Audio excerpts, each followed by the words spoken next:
CGS এবং SI পদ্ধতিতে এককগুলি মনে রাখবে, আবার দেখে নাও। দেখো সিজিএস পদ্ধতিতে এবং এসআই পদ্ধতিতে তোমরা বলো দৈর্ঘ্যের একক কী হবে? দৈর্ঘ্য মিটার আর সেন্টিমিটার, ভরের একক কী হবে? গ্রাম, কেজি, সময়ের একক সেকেন্ড। এবার কোনটা কোন পদ্ধতিতে খুব সহজে মনে রাখবে। দেখো এইখানে সব ঠিক আছে। সিজিএস পদ্ধতিতে দেখো, সিজিএস পদ্ধতিতে সি মানে কি সেন্টিমিটার, আর জি মানে কি গ্রাম, আর এস মানে কি সেকেন্ড। তাহলে সেন্টিমিটার কিসের একক? দৈর্ঘ্যের একক। তাহলে সিজিএস পদ্ধতিতে দৈর্ঘ্যের একক সেন্টিমিটার, আর গ্রাম মানে হচ্ছে ভরের একক, আর এস মানে হচ্ছে সেকেন্ড। সেকেন্ড হচ্ছে সময়ের একক। এই এস মানে হচ্ছে সেকেন্ড তোমার। এবার এসআই পদ্ধতিতে এম মানে হচ্ছে মিটার, কে মানে হচ্ছে কেজি, আর এস মানে হচ্ছে সেকেন্ড। এটা হচ্ছে মিটার, এম ফর মিটার, আর কে ফর কেজি,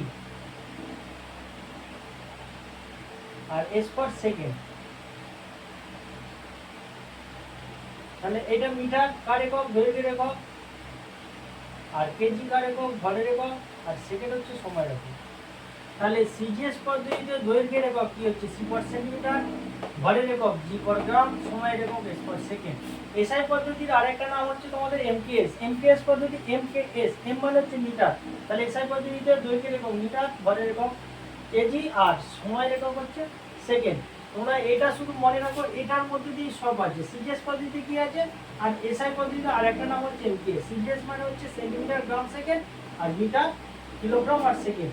এটা দিয়েই তোমরা জানতে পারবে। এরপরের ভিডিওতে আমি তোমাদের দৈর্ঘ্য ভর সময় হলো, এরপরে হচ্ছে বেগের একক কি, বেগের একক কি, ত্বরণ একক কি, ত্বরণ, দৈর্ঘ্য ভর, ত্বরণ, সময়, সরণ, সব এককগুলো বলে দেবো।